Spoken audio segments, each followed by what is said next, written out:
Kita baca Kejadian 28, Kejadian pasal 28 ayat 10 sampai 22 ya. Saya baca genap, saudara baca ganjil. Maka Yakub berangkat dari Beersheba dan pergi ke Haran.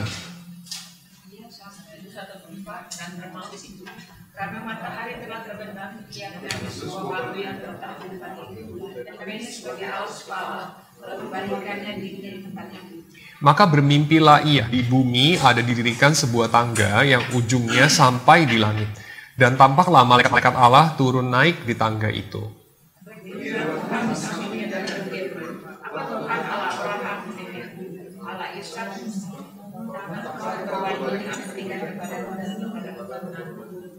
Keturunanmu akan menjadi seperti debu tanah banyak dan engkau akan mengembang ke sebelah timur, barat, utara, dan selatan, dan olehmu beserta keturunanmu semua kaum di muka bumi akan mendapat berkat. Sesungguhnya aku menyertai kau dan mengagumi menurut kau, menahan kau pergi, dan aku akan membawa kau kembali dari ini, sebab aku tidak akan meninggalkan engkau, melainkan tetap melakukan apa yang kujanjikan kepada kau.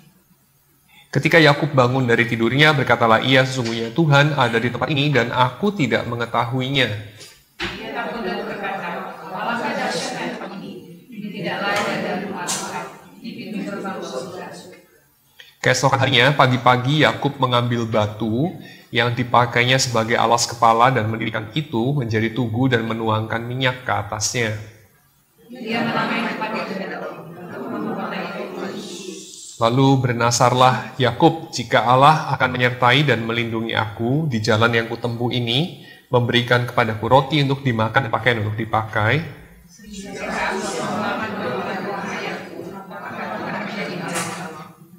dan batu yang kudirikan sebagai tugu ini akan menjadi rumah Allah.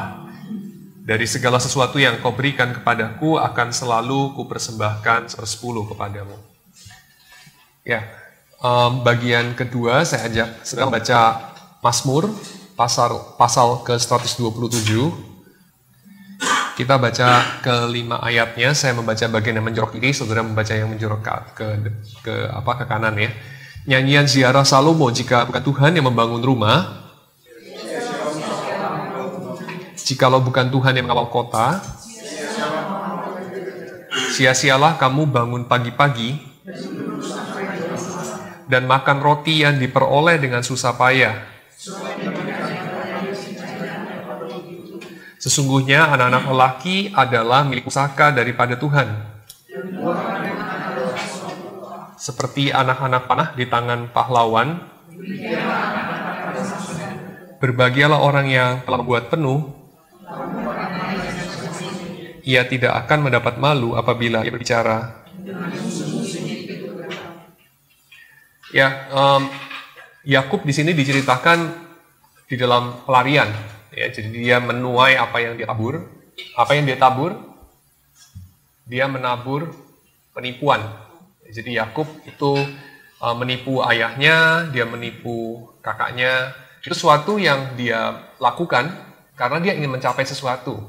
Apa yang dia ingin miliki? Apa yang dia ingin capai? Dia ingin diberkati oleh ayahnya. Apa sih diberkati oleh ayah itu sehingga dia begitu menginginkannya, dia setengah mati kemudian sampai harus melakukan sesuatu dosa. Ya, jadi apa yang sangat diinginkan oleh si Yakub sedemikian sampai dia melakukan sesuatu yang jelas-jelas salah untuk mendapatkannya. Itu pasti sesuatu yang indah sekali, itu sesuatu yang pasti sangat ada alasan dia menginginkan ya. Kalau kita bandingkan Yakub dengan kakaknya Esau itu menukar sesuatu yang berharga untuk sesuatu yang remeh. Betul ya? Dia menukarkan apa? Hak kesulungan dia kasih, dan dia dapatkan apa sih?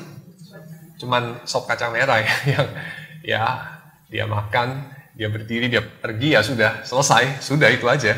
Ya. Sesuatu yang hanya bernilai 3 menit, dan nilainya juga nggak seberapa, cuman dia menginginkan. Bahkan nggak dikatakan dia terlalu terlalu memerlukan itu ya. Cuma memang dia lelah, dia lapar juga barangkali, tapi hari itu tidak makan sup itu juga nggak mati lah dia ya. Ya sudah itu aja, tapi dia tukar dengan sesuatu yang jangka panjang, yaitu hak kesulungan. Sesuatu yang hak kesulungan itu bahkan menentukan hari-hari setelah dia mati, ya, karena Kalau dia punya hak kesulungan itu, anak-anak dia itu nasibnya akan berbeda dengan kalau dia tidak punya itu. Dan Esau menukar itu dengan ringan saja. Yakub lain. Yakub itu menginginkan hak kesulungan itu, padahal itu bukan punya dia. Dia dia tidak sadar ayahnya tidak akan memberikan itu. Dan dia menukarkannya dengan hal ini, melanggar apa yang dianggap benar, yaitu berkata dengan jujur. Ya, jadi dia menukar hak kesulungan itu dengan sesuatu yang lain. Nah, sesuatu yang lain ini apa? Lebih berharga daripada suku kacang merah, lebih bernilai. Apa itu? Hidup yang jujur, ya, hidup yang bisa dipercaya oleh orang dalam lingkaran paling dekat, keluarganya sendiri. Yakub memilih untuk menghancurkan atau meresikokan kehancuran daripada relasi-relasi dia demi hal ini. Diberkati oleh ayah. Kalau dipikir-pikir lebih dalam sih, itu hal yang absurd ya sebetulnya ya. Bener nggak? Kenapa? Karena dia itu menginginkan diberkati ayah. Itu artinya apa sih? Apa sih artinya diberkati ayah? Ayah berkenan kepada dia. Kan begitu aja. Jadi Ishak itu dengan sukarela merestui kepemimpinan Yakub atas keluarga itu aja kan. Dan untuk mendapatkan itu apa yang dia lakukan? Yang dia lakukan adalah dia menipu ayahnya, dia menipu kakaknya. Ya, nah sekarang coba Anda pikir, apakah sebetulnya mungkin ya menipu ayah untuk mendapatkan restu dari ayah? Mungkin nggak? Sebetulnya. Itu sama kayak begini. Kalau ibaratnya ya, saudara ingin mendapatkan suatu pengakuan atau restu daripada seseorang, misal, saudara ingin agar calon mertua memberikan anaknya buat saudara misalnya gitu ya. Lalu saudara memakai cara curang. Jadi saudara akalin calon mertua itu sehingga dia kemudian tanda tangan sesuatu, ya saya udah nggak bisa cabut gitu ya. Kira-kira Anda membawa apa ke atas kepala Anda sendiri? Membawa masalah ya, betul ya? Karena yang Anda mau dapatkan ini kan bukan sesuatu yang seperti uang atau barangkali tanah atau hal-hal yang impersonal seperti itu ya. Kan tidak ya. Kalau hal yang impersonal, kita bisa ngomong apa? Ya caranya jelek, curang. Saya sih nggak akan ikut-ikut. Sebaiknya kita semua nggak lakukan. Tapi kita masih bisa mengatakan apa? Cara itu efektif. Betul ya? Tidak dianjurkan, melanggar perintah Tuhan, jelek, nggak bagus lah. Maybe harganya normal juga. Tapi efektif kan? Tetapi dalam hal ini yang Yakub lakukan, saya tanya, efektif nggak sebetulnya? Nggak efektif ya? Itu sama seperti cara yang lain, contoh yang lain. Kamu menipu orang sehingga kemudian orang itu kamu harapkan mau menikah sama kamu misalnya. Jadi bukan memberikan anaknya buat kamu, tapi ini menikah sama kamu. Itu kan sama ya, nggak masuk akal, sama nggak masuk akalnya. Dan dalam 3 contoh yang saya berikan, contoh yang pertama tadi itu seseorang yang memberikan anaknya untuk menikah sama saudara, yang kedua seseorang yang memberikan dirinya untuk menikah sama saudara, atau 3, contohnya Yakub. Seseorang ketika nanti dia mati, dia sukarela memberikan hak untuk memimpin kepada saudara. Nah ini 3 ini adalah hal yang cara menipu itu sebetulnya dari depan kita akan tahu itu tidak sah. Bukan tidak sah, tidak akan efektif. Kenapa? Karena apa yang kita mau ambil itu sesuatu yang sangat bergantung kepada apakah orang itu betul-betul mau memberikannya dengan sukarela atau tidak. Kalau dia tidak mau memberikannya dengan sukarela, kita sama saja dengan tidak dapat. Betul.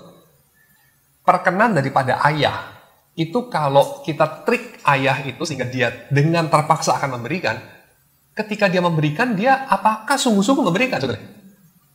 Kan tidak ya. Dan kalau dia tidak sungguh memberikan, sebetulnya kita menunggu apa sih?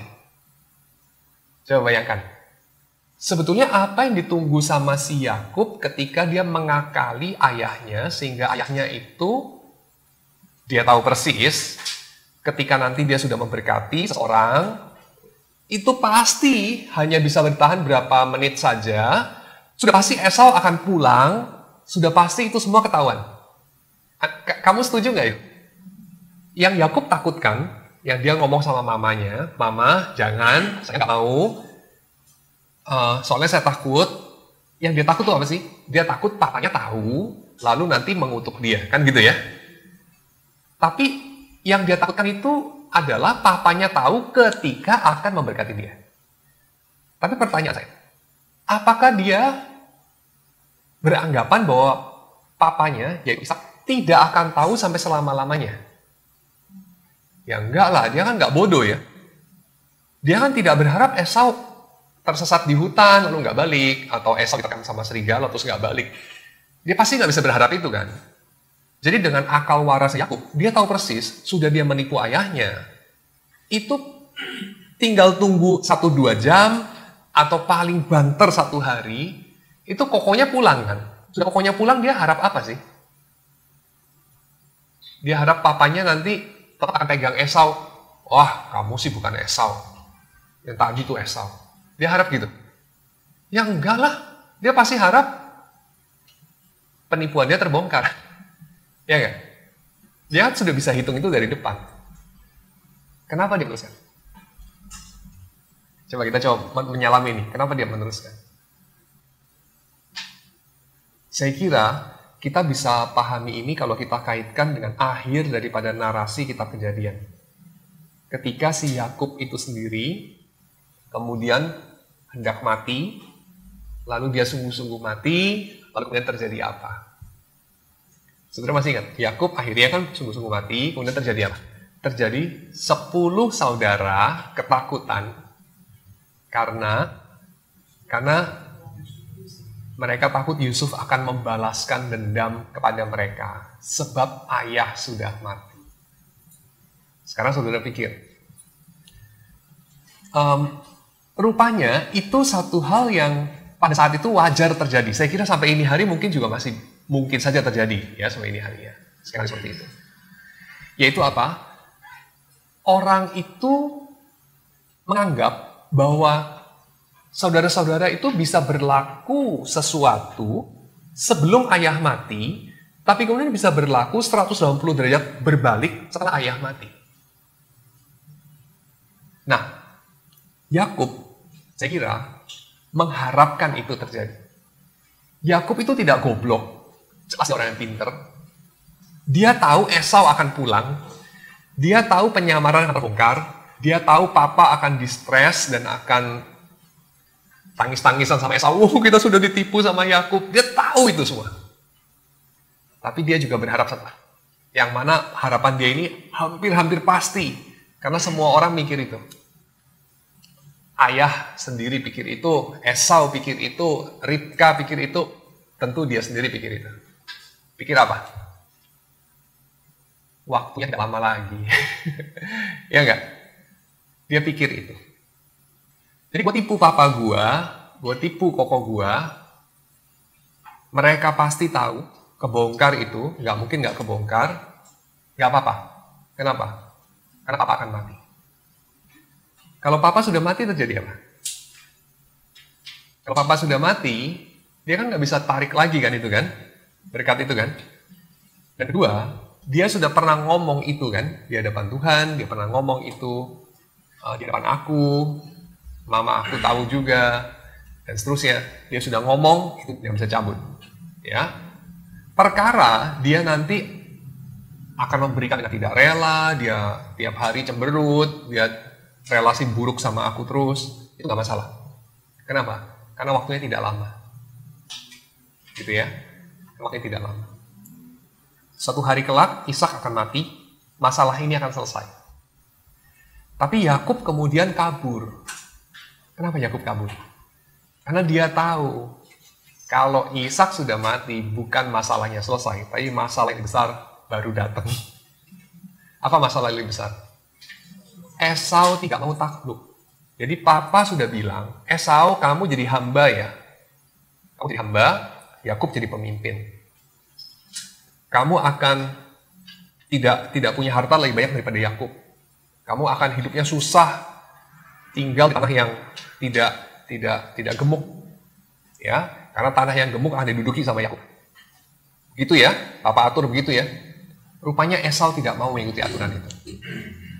Dan itu di luar perhitungan Yakub. Ya, itu di luar perhitungan Yakub. Esau bersumpah apa? Kalau nanti papa mati, kita akan berkabung. Kita berkabung, gue nggak bisa ngapa-ngapain deh. Masa lagi berkabung, gue bunuh adik gue, nggak bisa. Kita akan berkabung. Tapi hari-hari itu nggak akan lama. Setelah itu lewat, aku akan bunuh adikku. Kalau Esau sudah bunuh adiknya, apa yang terjadi? Puas aku benci banget sama orang itu, jadi aku sudah bunuh. Aku puas. Begitu nggak? Enggak. Ini bukan masalah sakit hati saja. Ini masalah kekuasaan. Kalau dia sudah bunuh Yakub, apa yang terjadi? Seluruh rumah tangga itu jatuh ke tangan dia. Dia bunuh Yakub, maka kutukan daripada ayah bahwa dia akan tinggal di tanah yang kurus, itu nggak akan terjadi. Karena dia bisa duduk di tanah yang gemuk, yang adalah milik Yakub. Jadi dari dari ayah Ishak jatuh kepada Yakub. Tapi kalau Yakub sudah jadi bangkai, kira-kira jatuh ke siapa? Dia jatuh ke Esau lah. Jadi itu yang dihitung sama Esau. Ya, ayah akan mati, tanah ini milik saya. Dan itu yang tidak dihitung sama Yakub. Yang dihitung sama Yakub apa? Ayah akan mati, tanah ini milik saya. Ya, ayah akan mati, selama ayah belum mati, tanah ini belum milik saya. Kenapa? Karena ayah tahu saya berbohong, gitu ya. Karena saya mencurangi peristiwa itu. Saya membuat sesuatu tindakan curang sehingga ayah tanda kontrak itu. Maka kontrak itu somehow tidak begitu berlaku, sementara ayah masih hidup. Tapi kalau ayah sudah mati, itu pasti berlaku. Ya, kalau ayah sudah mati, tidak ada yang lebih kuat daripada kontrak yang sudah ayah tanda tangani pakai mulut dia itu. Gak ada yang lebih kuat dari itu. Kecuali tentu saja, seperti yang dalam kata-kata kutukan ayahnya, engkau akan hidup dengan pedangmu Esau, dan kuk dari perhambaan itu akan ada di tengkuk kamu. Tapi kalau kamu berusaha dengan sungguh-sungguh, nanti kuk itu akan hilang. Salah satu usaha dia adalah, yang bisa lakukan, ya barangkali itu, dalam pikiran Esau, saya bunuh adik saya. Dia bunuh adik dia, ya dia nggak jadi hamba daripada siapa-siapa lagi. Ya. Tapi yang juga barangkali di luar perhitungan Esau yang terlalu pendek, ini juga dalam hitungan dia, tapi mungkin juga dia nggak hitung itu. Adiknya tuh punya kaki, bisa kabur dia ya. Lagi pula dia mau bunuh orang kok, kasih peringatannya jauh-jauh hari banget gitu. Dan hari itu juga, anyway, kalau Yakub tetap ngendon di rumah, sebenarnya dia akan baik-baik saja. Betul. Kenapa? Ya karena ayahnya kan panjang umur. Jadi papanya itu nggak mati-mati. Jadi kalau dia stay di rumah, kan Esau bilang, gua akan bunuh adik gua kalau hari perkabungan daripada kematian ayah sudah selesai. Hari perkabungannya ternyata kan 20 tahun berikutnya. Dan ternyata kan dia udah nggak dendam lagi sama Yakub waktu itu.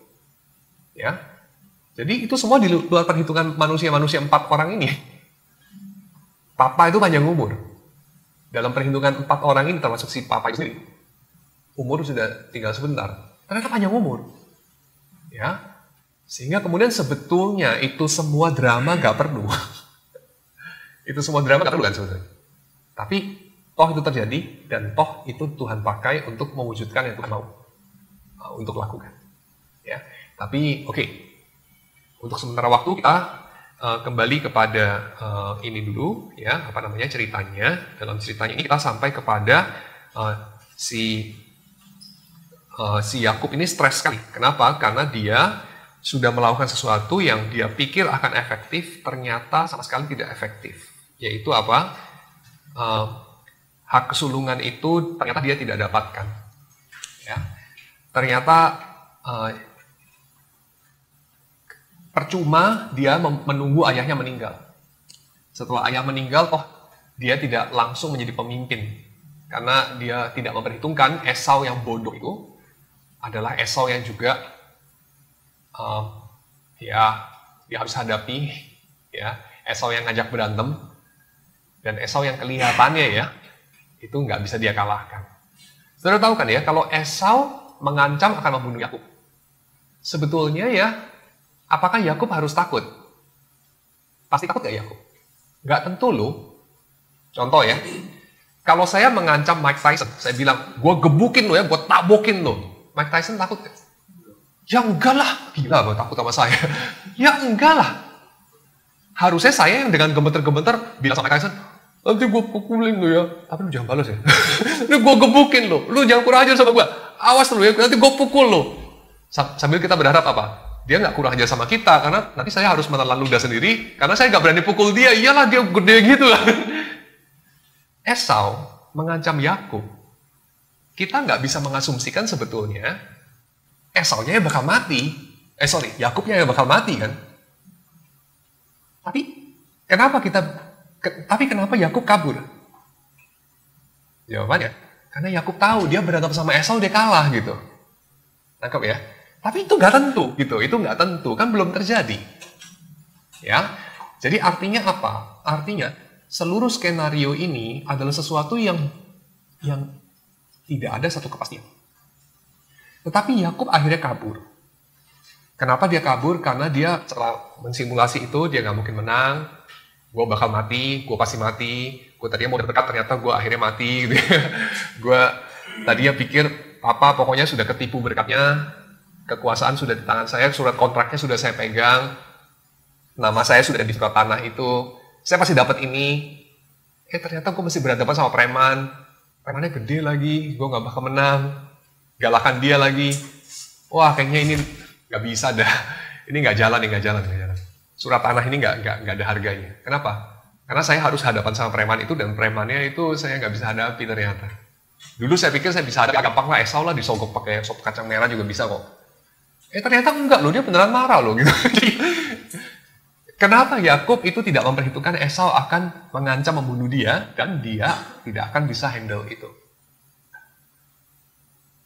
Kira-kira kenapa? Saya kira karena ini. Karena Esau sudah pernah menerima tawaran dia untuk trading hak kesulungan. Maka dia pikir, ya buat Esau itu kan nilainya murah. Maka kalau papa mau berkati Esau, saya kira dalam perhitungan Yakub ya, daripada itu berkat jatuh ke tangan orang yang sebetulnya juga tidak begitu menghargai, tidak begitu menginginkan. Ya lebih baik saya ambil aja, dia nggak bakal marah banget, dia nggak terlalu suka kok dengan itu. Dia nggak terlalu menghargai itu. Jadi ini ibaratnya adalah saudara nyolong barang yang udah separuh dibuang. Ya, saudara mencuri barang yang tidak ada siapa-siapa menginginkan. Terus saudara ambil. Seperti itu pikiran Yakub saya kira. Maka ketika kemudian dia menyadari sudah pasti penipuan dia akan terbongkar, dia nggak se-idiot itulah sampai tidak memperhitungkan Esau akan pulang. Ya Esau pasti pulang. Dan kalau Esau pulang pasti nggak akan papanya itu tetap bilang bahwa dia itu, wah kamu ternyata sama-sama berbulu ya, kamu pasti Yakub lah, soalnya tadi itu sudah pasti Esau. Ya enggak lah, papanya pasti akan menyadari penipuan itu. Tapi kenapa Yakub tetap mengiyakan mamanya untuk menjalankan siasat itu? Saya kira adalah karena dia tidak menyangka Esau sebegitu kuat bereaksi. Ya, dia tidak menyangka ternyata Esau itu walaupun tidak menghargai hak sulungan, sewaktu itu totally lost. Ternyata Esau itu ngamuk banget sampai mau bunuh dia gitu. Itu dia sama sekali nggak menyangka. Ya, artinya apa? Dia itu ketimpa satu masalah karena dia itu tidak tahu yang dia tidak tahu. Ya, dia sampai kepada sesuatu yang seperti Hawa alam. Saudara pikir Hawa itu ya waktu jatuh dalam dosa, Adam dan Hawa waktu jatuh dalam dosa, dia itu bisa, dia berhitung nggak? Hawa itu berhitung nggak sebelum jatuh dalam dosa? Dia memperhitungkan nggak bahwa Tuhan akan melihat, dia makan buah itu betul-betul melawan perintah Tuhan. Dia berhitung nggak? Dia berhitung kan? Sama lah seperti Yakub ya berhitung lah. Ribka ya berhitung lah. Ribka itu dan Yakub itu hitung apa? Ya papa itu udah nggak usah dihitung karena itu umurnya udah pendek lah, paling lusa udah mati gitu ya. Lalu dia sendiri bilang dia udah mau mati. Dan Esau, aduh udahlah Esau nggak usah terlalu dihitung. Dia juga nggak terlalu kepengen, jarang di rumah. Esau tuh jarang di rumah. Sedangkan hak kesulungan itu berlaku kalau mereka di rumah. Esau kan pemburu, hunter-gatherer di luar. Jadi itu sesuatu yang mereka sudah hitung. Enggak lah, resikonya nggak segede gitu. Tapi waktu kejadian, loh ternyata resikonya kayak gitu. Nggak nyangka. Artinya itu adalah bagian daripada the unknown. Ya, the unknown. Sesuatu yang kamu tidak tahu bahwa kamu tidak tahu. Dan itu mengerikan. Karena itu totally chaos. Ya, yang kamu tidak tahu bahwa kamu tidak tahu. Hawa mengalami itu. Dia tidak tahu yang dia tidak tahu. Dan ular menyadarkan hal itu. Menyadarkan yang dia tidak tahu bahwa dia tidak tahu itu. Mengangkat itu menjadi selevel lebih tinggi. Apa itu? Dari kamu tidak tahu yang kamu tidak tahu, kalau selevel lebih tinggi jadi apa? Jadi ini, kamu tahu bahwa kamu tidak tahu. Ya. Apa itu sesuatu yang kamu tahu bahwa kamu tidak tahu? Itu adalah well-defined problem. Ya, well-defined problem itu adalah sesuatu yang kamu tahu bahwa kamu tidak tahu. Misal, barangkali kamu tidak tahu berapa jarak dari Ancol sampai ke Pulau Pramuka. Ya, mungkin ada yang tahu sih ya. Terus kalau kamu googling pasti langsung tahu. Cuman kamu basically, saya tebak ya, kamu tidak tahu lah itu berapa kilometer ya. Berapa ratus kilometer atau berapa puluh kilometer. Kamu nggak tahu. Tapi kan kamu tahu bahwa kamu nggak tahu. Dan kamu tahu apa yang kamu tidak tahu. Betul ya? Sesuatu yang kamu tidak tahu bahwa kamu tidak tahu itu kayak apa? Itu sama sekali kamu tidak tahu, kecuali kamu dikasih tahu. Dan waktu kamu dikasih tahu, baru kamu tahu berapa banyak kamu tidak tahu. Misalnya apa? Tiba-tiba kamu dikasih tahu. Kamu tuh bukan anak papa kamu. Atau bukan anak daripada laki-laki yang selama ini kamu pikir dia itu papa kamu selama 35 tahun. Jadi kamu umur 35, kamu baru dikasih tahu. Sebenarnya ya, papamu itu, yang kamu bilang ommu itu papamu sebenarnya. Kokonya papamu, kokonya manusia yang kamu bilang papamu, itulah sebenarnya papa biologismu. Ya. Sedangkan yang kamu selama ini bilang papa, itu bukan papamu. Itu sebenarnya ommu. Misalnya,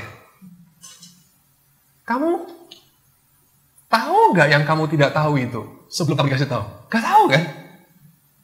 Waktu kamu dikasih tahu, kamu caught off guard gitu. Kamu gak ada persiapan, tiba-tiba kamu tercemplung ke dalam abyss, chaos, ya nggak? Jungkir balik hidup kamu.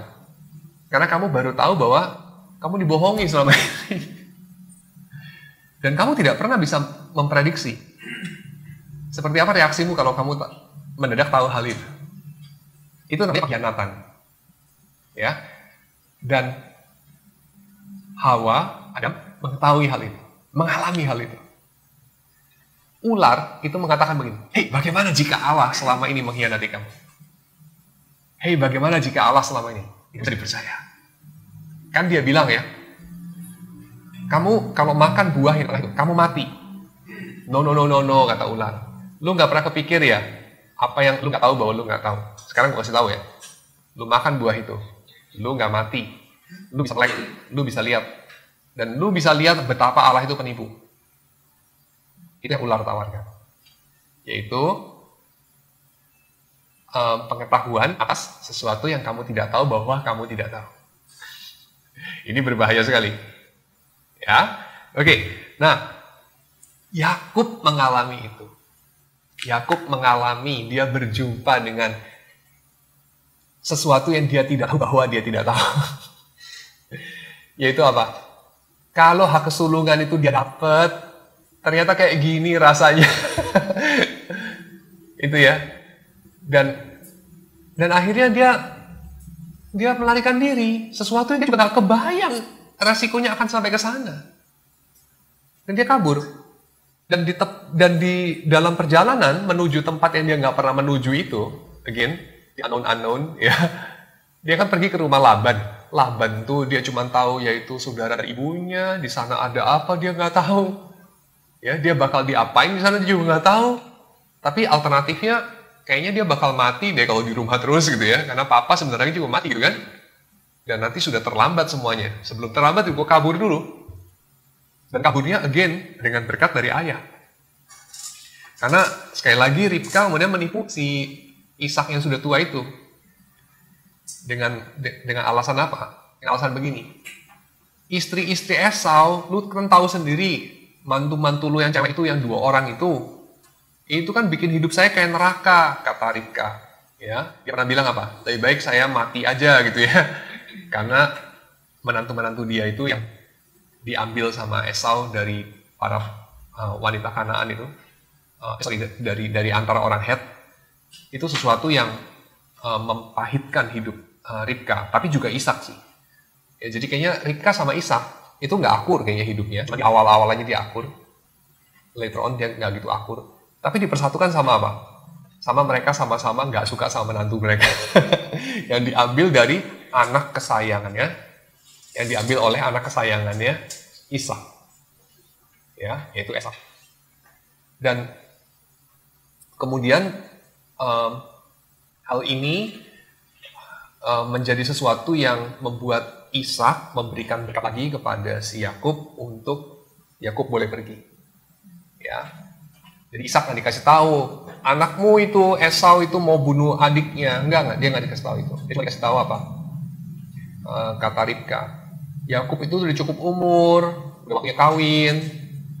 Lu mau dia kawin sama perempuan macam anaknya, macam istrinya anak lu itu si Esau? Nggak mau kan?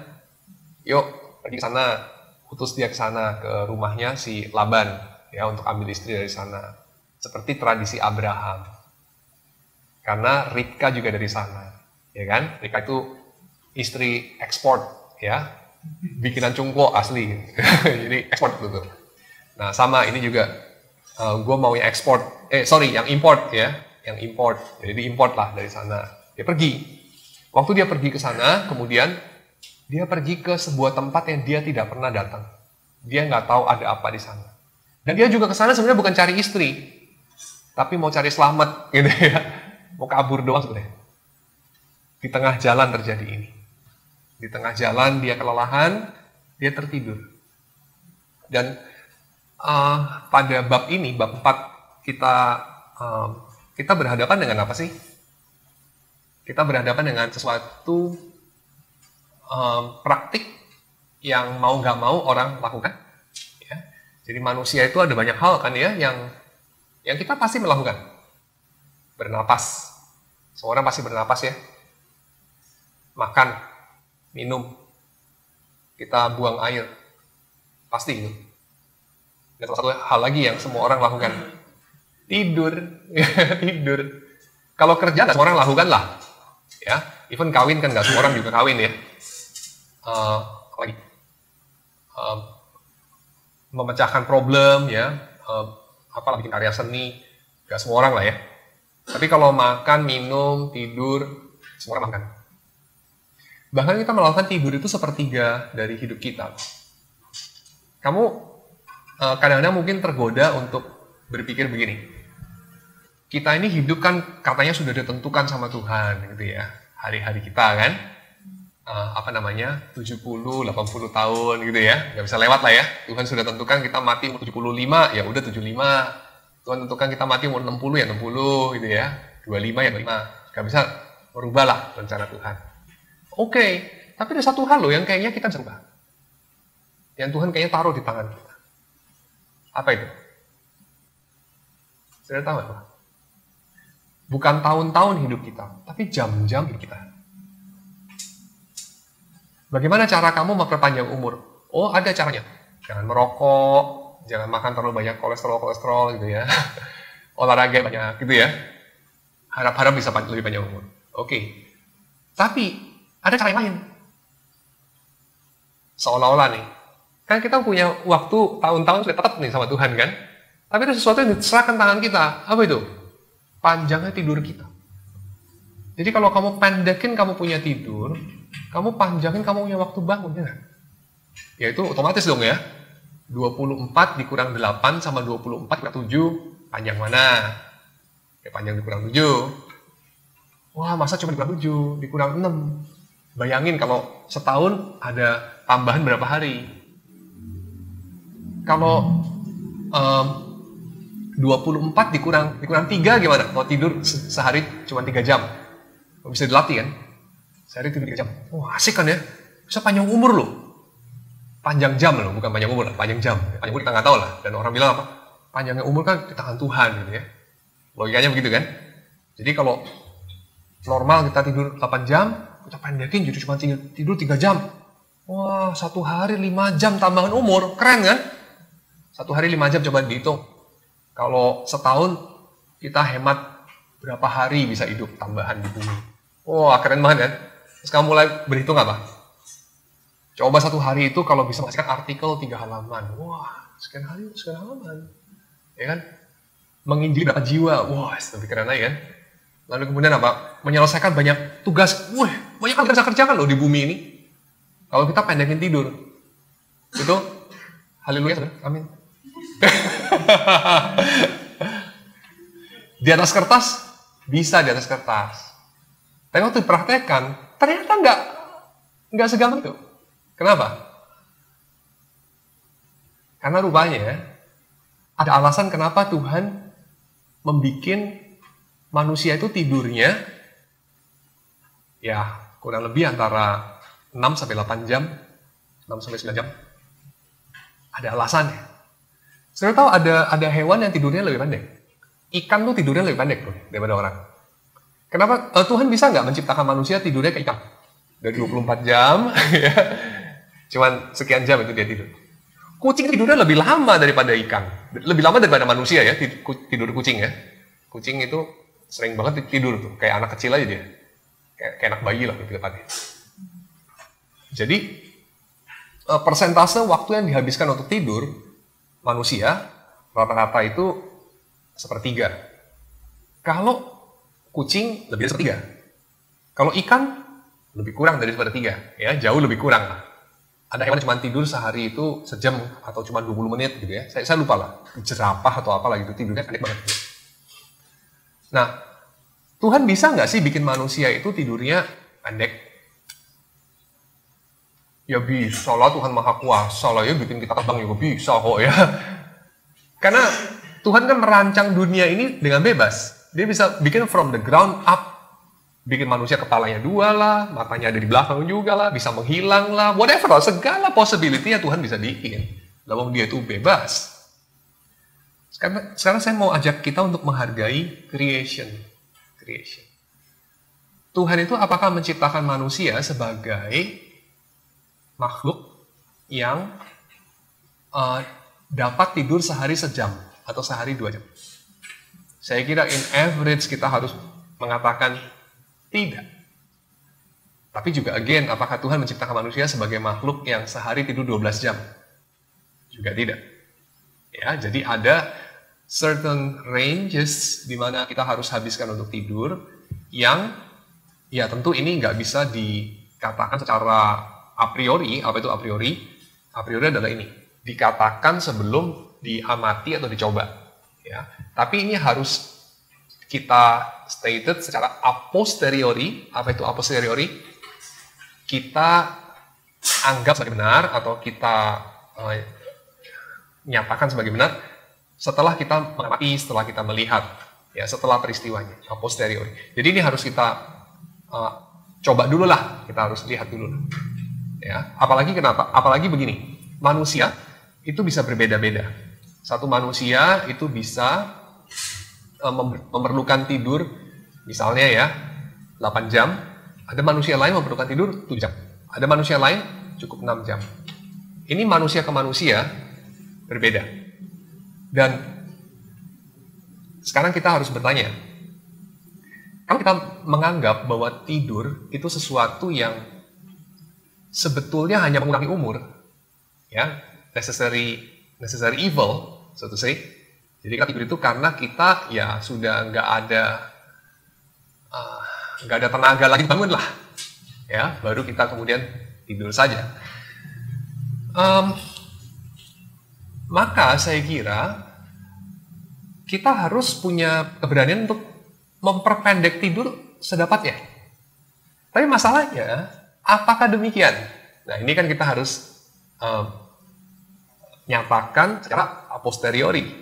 Ya, kita harus nyatakan dengan melihat kondisi empiris, kondisi lapangannya. Dan apa yang kita akan amati sewaktu kita coba memutuskan dari pengamatan secara empirik, ya, secara pengalaman. Kita sebaiknya tidur itu berapa lama? Apa yang kita amati? Saya kira harus mengamati ini salah satunya. Lu ngantuk nggak? Lu ngantuk nggak waktu bangun? Kamu bangun nggak ketika kamu bangun? Saya kira itu ya. Kalau kamu tidak bangun sewaktu kamu bangun, ada yang salah dengan tidurmu gitu ya. Tapi kalau kamu kemudian juga tidurnya kepanjangan juga sama sih, nggak begitu bangun waktu bangun gitu ya. Jadi intinya, kriteria untuk menentukan panjang pendeknya tidur, saya kira bukan ditentukan oleh efisiensi, bukan ditentukan oleh tugas atau ambisi yang memastikan atau menghasilkan tugas itu. Tidak. Tetapi ditentukan oleh sesuatu kriteria yang lebih luas. Itu seluruh hidup itu sendiri. Jadi artinya bukan hanya kita punya ritme tidur secara keseluruhan hidup ya tentu. Itu kita sesuaikan dengan tugas kita, dengan tuntutan daripada pekerjaan kita. Tetapi juga kita harus berani berpikir sebaliknya. Tuntutan pekerjaan kita sesuaikan dengan ritme tidur yang tubuh kita butuhkan. Ini kan seringkali kita pilih secara acak. Bener nggak? Maksudnya apa kita pilih secara acak? Maksudnya begini, kita itu ya memilih suka-suka aja. Kalau kita adalah orang yang workaholic, kita akan punya prinsip, ya pokoknya saya pilih filosofi yang mengizinkan saya itu tidur sesedikit mungkin. Jadi saya akan sesuaikan panjangnya tidur saya dengan tuntutan dari pekerjaan saya. Tapi tidak pernah sebaliknya. Sedangkan kalau kita adalah orang yang malas, kita akan lakukan otomatis sebaliknya. Itu apa? Saya akan sesuaikan tugas saya itu sepanjang tidak mengganggu tidur saya, gitu ya. Jadi selesai tidak selesai, pokoknya saya tidur jam sekian ya, tidurnya itu teratur, gitu ya. Nah saya kira kedua posisi ini salah. Kenapa? Karena kita pilih berdasarkan apa? Kita pilih tanpa dasar. Kita pilih berdasarkan suka-suka kita, gitu ya. Suka-suka kita di situ apa? Ya terserah, gue suka tidur apa nggak suka tidur gitu ya. Kalau gue nggak suka tidur, maka gue akan bikin sependek-pendeknya. Jadi gue sesuaikan tidur gue seturut dengan pekerjaan gue. Tapi kalau gue suka tidur, gue akan bikin sepanjang-panjangnya, semacam itu. Saya kira ini dua posisi yang sama-sama tidak acceptable sebagai orang Kristen. Jadi posisi yang lebih betul apa? Kita berangkat dari sini. Manusia Tuhan ciptakan seperti apa? Ya, manusia Tuhan ciptakan seperti apa? Kita coba untuk menilai secara independen, tidur itu apakah necessary evil ataukah suatu ministry juga. Kalau tidur itu necessary evil, maka itu adalah sama seperti perang. Ya, bagi beberapa orang, let's say Agustinus, perang itu necessary, walaupun itu evil, tapi itu necessary. So, kalau memenuhi kriteria tertentu, ya, jus in bello, jus ante bellum, ya, keadilan sebelum masuk dalam perang, keadilan di dalam perang, maka perang itu sesuatu yang dapat dibenarkan, justify. Tapi itu adalah necessary evil. Artinya apa? Ya kalau bisa nggak usah perang, gitu ya.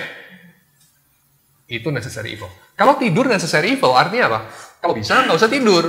Tapi gue tidur karena gue lemah, gue butuh tidur. Coba terapkan pada makan. Bisa nggak? Gue makan karena gue butuh makan. Di satu sisi kayaknya benar juga kan? Makan kan cuma bensin, fuel, ya. Jadi saya makan seperlunya aja. Coba Anda pikir, pernah nggak Anda bertanya ini? Ayatnya mana? Ayatnya mana makan tuh seperlunya saja? Ayatnya mana tidur itu seperlunya saja? Nggak ada jawabannya. Ya, artinya apa? Saya kira kita harus berani untuk mengatakan tidur itu juga adalah bagian daripada eksistensi kita yang harus kita baktikan kepada Tuhan. Jadi bukan hanya kamu bekerja bagi Tuhan, bukan hanya kamu makan dan minum bagi Tuhan, tapi juga kamu tidur bagi Tuhan. Tapi tidur bagi Tuhan tuh kayak apa tuh?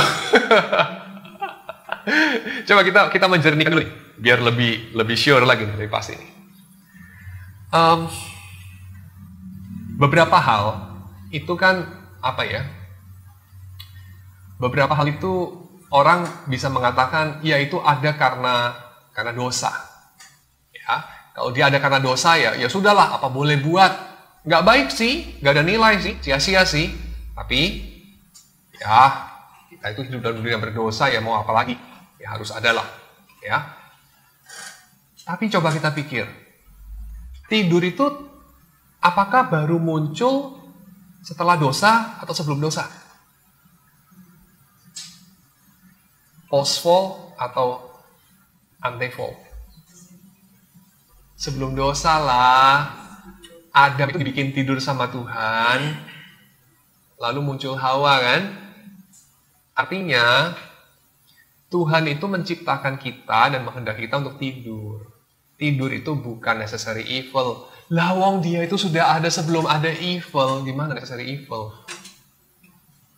Ya, artinya kalau kamu tidur kamu nggak perlu merasa bersalah atau merasa lemah. Tapi ini kontraintuitif. Apalagi dikatakan di kalangan orang-orang yang workaholic seperti orang-orang Calvinis dan Puritan. Wah, ini blasphemy. Tidur kok ministry ya, itu dasar orang malas gitu ya.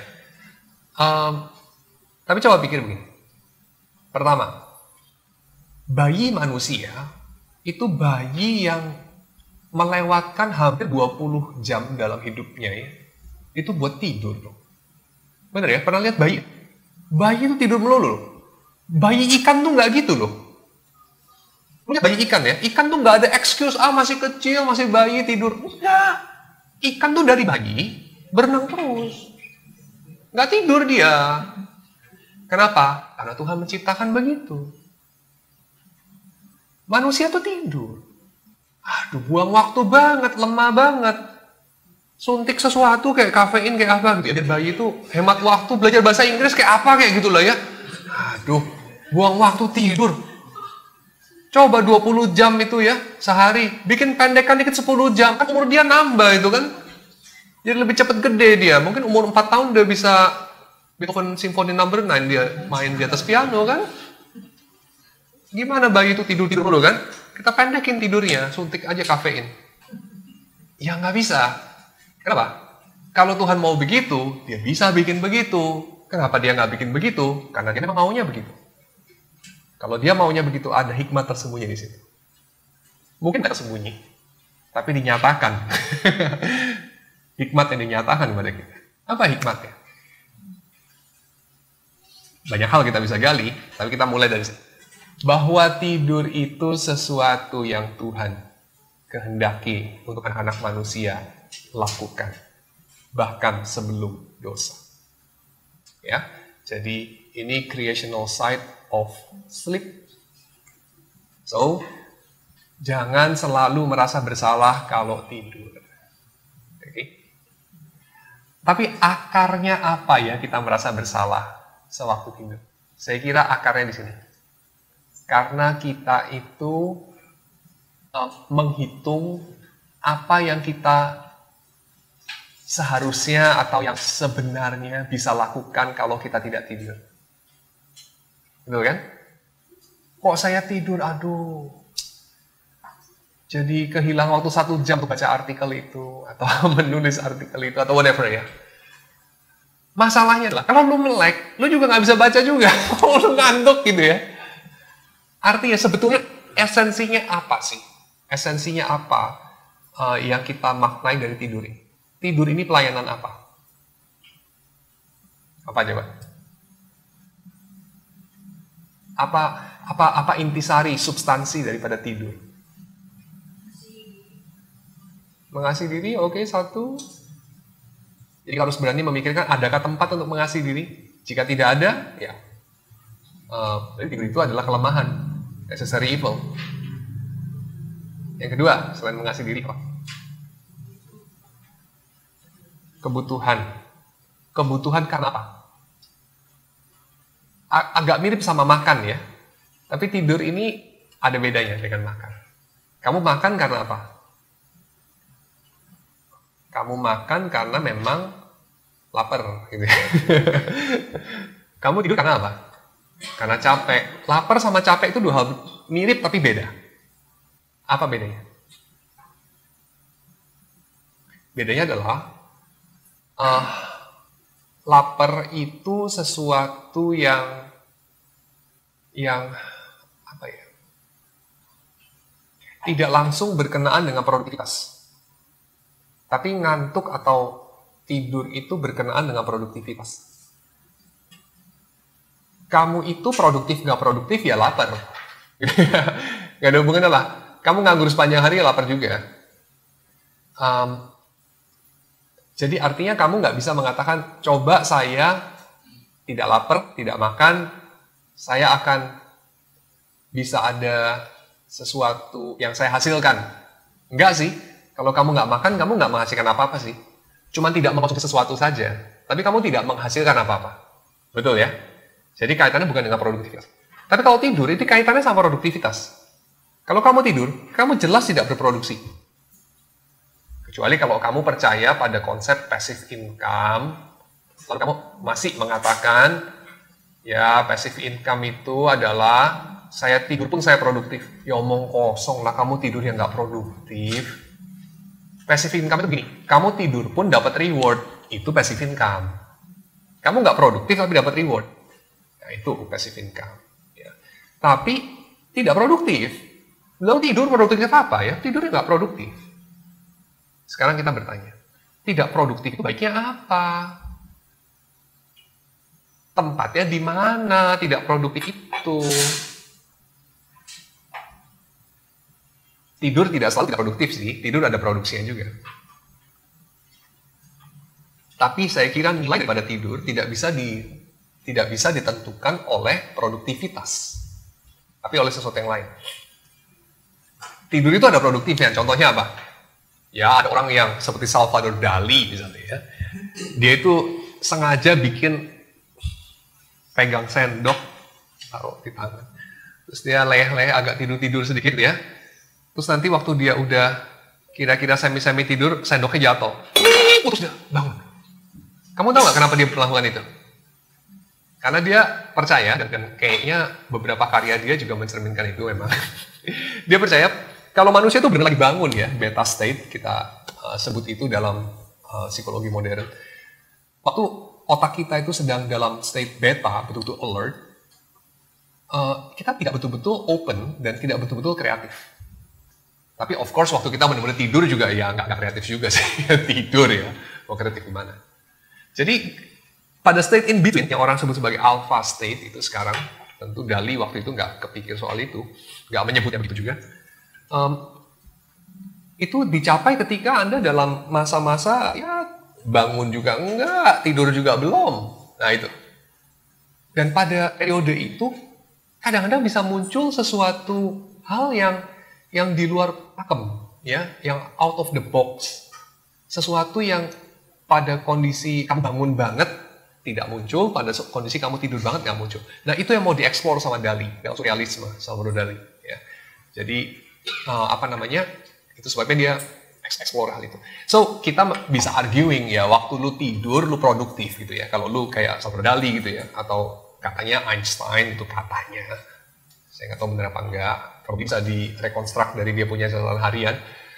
Einstein katanya tuh suka daydreaming. Daydreaming kamu tahu lah ya. ngelamun gitu ya. Dan dari ngelamun dia muncul itu teori relativitas yang sangat kreatif itu. Ya, sangat imajinatif dan kreatif itu. Ya, oke. So tidur itu bisa produktif. Tapi saya kira, even so, ini saya setuju loh. Tidur itu bisa produktif dalam hal itu.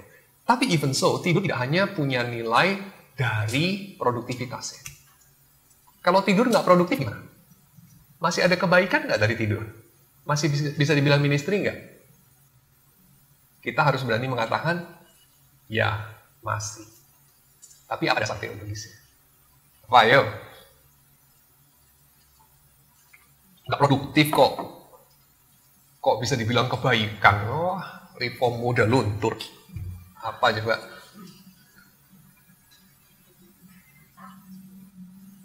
Dasar teologisnya apa?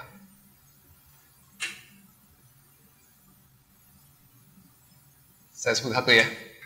Sabat. Sabat itu definitely tanah yang produktif itu dibiarkan tidak berproduksi. Hewan yang bisa disuruh kerja itu definitely disuruh nggak kerja. Sabat means stop kerja. Tapi bukan stop kerja terus males-malesan, enggak. Kita bisa lihat itu dalam Katekismus Heidelberg ya, ada penjelasan mengenai sabat. Definitely bukan males-malesan. Tapi juga bukan kerja. Nah ini kita harus berani tegas, sabat itu bukan kerja. Juga bukan males-malesan. Terus apa? State apa? Apa coba?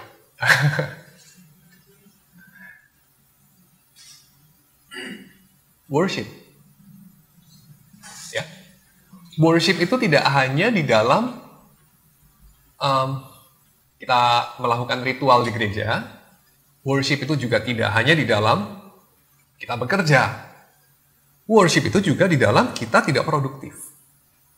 Dan kalau kita pikir-pikir ya, barangkali masa-masa kita produktif dan masa-masa kita tidak produktif, barangkali itu hampir seimbang. Ya, hampir seimbang. Kalau Anda pikir ya, masa hidup orang itu dia, ini in average ya, bukan orang yang hebat-hebat ya, tapi orang yang in average. Dia itu tidak produktif itu berapa lama? Manusia itu lama loh. Dari mulai dia kecil, terus dia sekolah, terus segala macam itu kan boleh dikatakan tidak produktif ya. Kamu kan nggak bilang ke anak SMP kamu, apa sih kamu ini penghasilan berapa sih penghasilan? Nggak ada kan? Kamu kasih sumbangsi apa sih sama masyarakat? Kok kamu masih makan? Kok kamu masih hidup, berani hidup kamu? Sumbangsi apa kamu sama? Kamu kan nggak bilang itu sama anak SMP kan? Anak SMA pun juga tidak toh. Even sama anak kuliah. Ya. Jadi artinya kita tuh memang secara tradisional memberikan ruang untuk masa-masa tidak produktif. Lalu berikutnya apa? Pensiun, ya kan? Orang sudah pensiun kan kamu tidak tuntut dia untuk produktif. Ya, itu namanya pensiun. Dan dua masa ini digabung, saya kira cukup seimbang dengan masa dia produktif. Ya, masa dia produktif agak panjang sedikit lah. Ya. Tapi kalau ditambah dengan waktu tidur, menjadi kira-kira 50% loh. Sama seperti masa apa? Pembagian antara siang sama malam. Sekarang saya tanya, bagus siang atau bagus malam? Kamu lebih suka siang atau lebih suka malam? Saya punya anak yang suka ngomong, saya nggak suka malam. Kenapa? Karena malam harus tidur. Waduh, anaknya orang reform. Dia nggak suka tidur siang, dia nggak suka malam. Karena malam udah harus tidur, dia nggak suka tidur. Wah, luar biasa ya, saya kagum sama dia. Tapi coba pikir ya, ada siang, ada malam. Tuhan bisa nggak bikin sebuah dunia di mana nggak ada malam, semua siang? Ya bisa, definitely. Ya, bahkan itu gambaran daripada kitab Wahyu ya, ada kan? Nggak ada malam lagi. Tapi in the meantime, ada siang, ada malam. Sejak kapan? Sejak kejatuhan gitu? Ya kagak, sejak penciptaan. Sejak penciptaan, ada siang, ada malam. Malam itu masa produktif nggak? Buat manusia. Mazmur 104. Mazmur 104 ya. Karena ini bicara mengenai eksistensi segala sesuatu. Ya. Mazmur pasal 104. Ini boleh dikatakan Mazmur yang menggambarkan kisah penciptaan, Kejadian 1. Ya, Kejadian 1 kalau dinyatakan sebagai puisi, Kejadian 1 itu kan narasi ya. Tapi kalau jadiin puisi, ya Mazmur 104 ya. Dan Mazmur 104 itu ada bercerita begini, berpuisi, menghadirkan puisi seperti ini sewaktu menceritakan mengenai siang dan malam. Ayat ke-19 sampai dengan 24. Kita baca gantian ya, saya baca yang kiri, saudara baca yang kanan ya. Engkau yang telah membuat bulan menjadi penentu waktu. Apabila engkau mendatangkan gelap, maka hari pun malamlah. Singa-singa muda mengaum-aum akan mangsa. Apabila matahari terbit, berkumpullah semuanya. Manusia pun keluarlah ke pekerjaannya. Betapa banyak perbuatanmu ya Tuhan.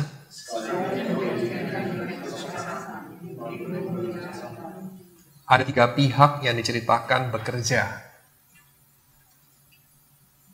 Hewan-hewan bekerja, manusia bekerja, Tuhan bekerja. Hewan-hewan bekerja kapan?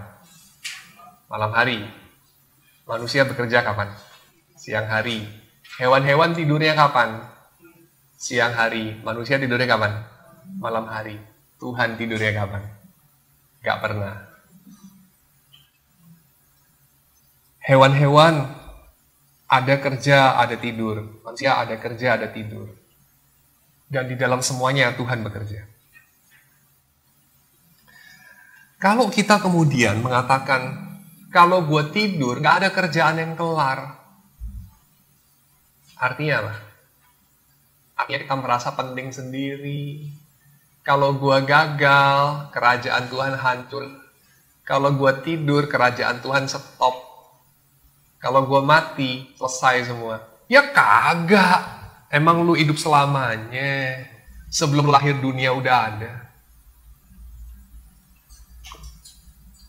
Dan seperti Mordekai katakan kepada Esther, kalau kamu tidak datang mau dipakai Tuhan menolong umat Tuhan, pertolongan ya datanglah dari tempat lain, nggak lewat kamu. Lu kira lu paling penting gitu Esther? Ya kagak. Ya, jadi artinya apa? Pelayanan tidur ini selalu mengingatkan kita bahwa Tuhan itu bisa bekerja. Perhatikan baik-baik. Tuhan itu bisa bekerja ekstra nos di luar diri kita. Ekstra nos. Ini sesuatu yang orang modern suka lupa. Mereka kira segala sesuatu tentang manusia, segala sesuatunya itu adalah tentang kita. Ya enggak lah. Ya, ciptaan itu ya bukan cuma kita lah manusia, ciptaan tuh ya ada hewan-hewan, ada tumbuh-tumbuhan. Ya ada Tuhan. Ya. Kerjaan tuh ya enggak cuma tergantung semua di tangan kita, ya enggak lah. Kita tidur dan one day kita tidur panjang banget ya mati. Ya kerjaan Tuhan yang gak mandek lah. Ya Tuhan menguburkan hamba-hambanya dan meneruskan pekerjaannya lah kayak Wesley bilang ya. Ya itu kita diingatkan tiap kali kita tidur. Ya, very interesting dalam tradisi Reform kita punya Luther yang seringkali mengingatkan kita bahwa mati itu seperti tidur, ya, dan itu ada tempatnya juga dalam tradisi Alkitab. Ya, kalau mati seperti tidur, tapi tidur seperti mati juga, ya. Dan tidur seperti mati itu kita maknai bagaimana secara teologis? Saya kira kita bisa maknai begini: seperti waktu pada saat kita mati kelak, Tuhan tetap bekerja karena Tuhan bekerja ekstra nos juga. Maka waktu kita tidur, saatnya kita tidur, ya tidurlah. Saatnya kita tidur, ya tidurlah. Karena itu mengingatkan kita bahwa kita itu bukan Tuhan. Kita itu hanya manusia saja. Dan itu indah di mata Tuhan. Bahwa kita itu bukan Tuhan. Bahwa kita itu terbatas. Itu indah di mata Tuhan. Kenapa? Karena Tuhan yang bikin. Kita tidak perlu menyesali apa-apa yang kita kurang. Yang memang kita nggak bisa. Nggak perlu menyesali. Kita nggak perlu menyesali, aduh kecepatan jalan manusia, kenapa hanya maksimum 20 km per jam. Karena manusia itu nggak bisa strolling ya, jalan-jalan itu, jalan cepat, kayak burung onta ya, bisa berapa itu burung onta? 60 km per jam, berapa ya? Cuma jalan aja, atau jerapah, jalan kaki aja bisa cepet banget jerapah ya, kakinya panjang gitu kan. Manusia kenapa nggak kayak gitu ya, kan bisa hemat waktu. Kenapa ya manusia nggak bisa bangun terus ya, kerja terus, melek terus sampai lebih daripada 24 jam, lalu tetap sehat? Nggak perlulah menyesali. Kenapa? Tuhan nggak menciptakan begitu, Tuhan nggak memanggil begitu, Tuhan berkenan kita begini. Jadi artinya, kita diingatkan dengan ritme hidup kita, di mana kita bisa lapar, kita bisa lelah, bahwa kita ini manusia. Dan itu indah di mata Tuhan. Dan ada makna teologis yang kita bisa lihat dari makan, ya kemarin kita sudah lihat, juga ada makna teologis dari tidur, seperti kita hari ini lihat. Jadi tidur kita tentu bisa maknai dengan apa? Aduh, apes cuman jadi manusia, gak bisa kayak ikan, melek terus, apes dasar. Apes, bahmu apes. Lah yang milih kamu jadi manusia itu Tuhan, masa bilangnya apes? Ya nggak apes lah. Kita harus bilang apa? Praise God from whom all blessings flow. Bahwa kita itu terbatas. Praise God from whom all blessings flow. Bahwa ketika matahari terbenam, ada waktu kita berhenti dari bekerja. Ya, dengan begini saya nggak bilang, ya, kalau lewat dari jam 6 nggak boleh kerja loh, melanggar perintah Tuhan. Enggak lah, saya nggak legalis begitu. Cuma saya bilang apa kira-kira? Segala sesuatu ada waktunya. Ya, dan istirahat, waktu istirahat itu bukan waktu di mana kita perlu menyesali, merasa bersalah, merasa minder, merasa lemah. Ya nggak perlu lah. Karena itu sesuatu yang Tuhan ciptakan kita begitu. Oke, ini satu sisi ya, glorifying sleep, glorifying rest. Sekarang saya mau beralih kepada sisi yang lain. Yaitu apa? Yaitu ya tentu saja seperti segala sesuatu dalam hidup kita itu dipengaruhi oleh dosa, diwarnai oleh dosa. Termasuk sleep. Sleep itu dipengaruhi oleh dan diwarnai oleh dosa. Dalam hal apa? Dalam hal ini. Sleep itu bisa berdosa karena juga dikatakan dalam kitab, hai pemalas pergilah kepada semut gitu ya. Lihatlah pemalas itu dia puter-puter di tempat tidurnya seperti engsel gitu ya. Nggak kemana-mana. Tentu saja tidur ini bisa menjadi sesuatu manifestasi dari kemalasan. Pasti. Ya. Dan saya kira seperti segala dosa yang lain, nggak perlulah diajar-ajarin untuk kita tahu itu dosa. Kita sendiri tuh tahu. Kita sendiri tuh tahu. Betul? Karena Tuhan menaruh Taurat itu dalam hati kita. Apalagi kita orang yang sudah percaya ya. Jadi kita tahulah kapan sebetulnya kita itu males, kapan sebetulnya kita itu dosa yang satunya lagi, workaholic. Ya, saya tidak tahu dosa Anda yang mana dan pada saat kapan. I guess seperti semua orang yang lain pernah dua-duanya, gitu ya. Pernah males juga, pernah workaholic juga. Dan hari ini tugas saya adalah menjabarkan bahwa dua-duanya tidak diperkenan Tuhan, baik workaholic maupun malas. Dan mengenai malas, saya nggak perlu untuk jabarkan panjang lebar. Kenapa? Karena kita ini semua rata-rata orang reform, kita tahu persis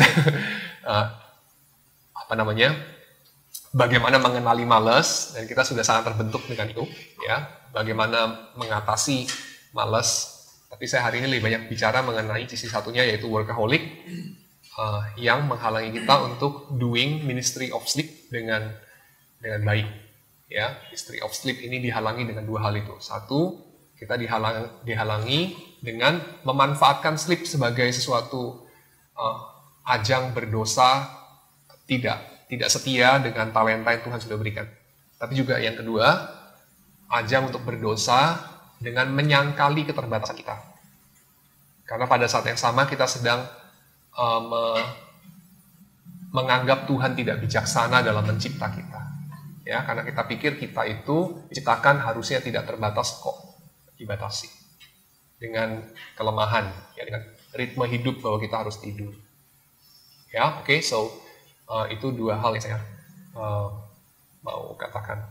Lalu kemudian dari cerita Yakub itu sendiri kita bisa melihat Yakub tidur dalam perjalanan bisa dua sisi kita lihat. Pertama, dia itu tidur karena ya memang natural, ya memang sudah malam, Edison belum lahir itu hari, nggak ada lampu ya, jadi ya paling aman ya tidur, ya oke, itu satu hal saya kira.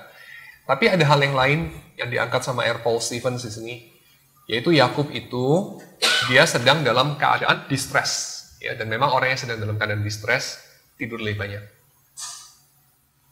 Kalau kita melihat orang yang depresi, mereka tidur lebih banyak, ya.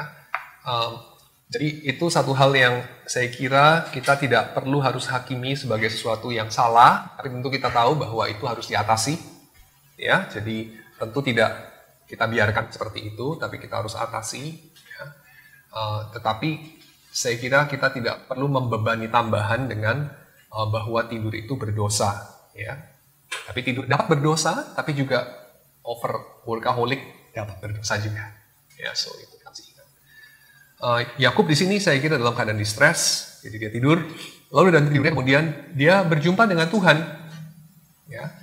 Dan Tuhan berjumpa dalam dia lewat mimpi.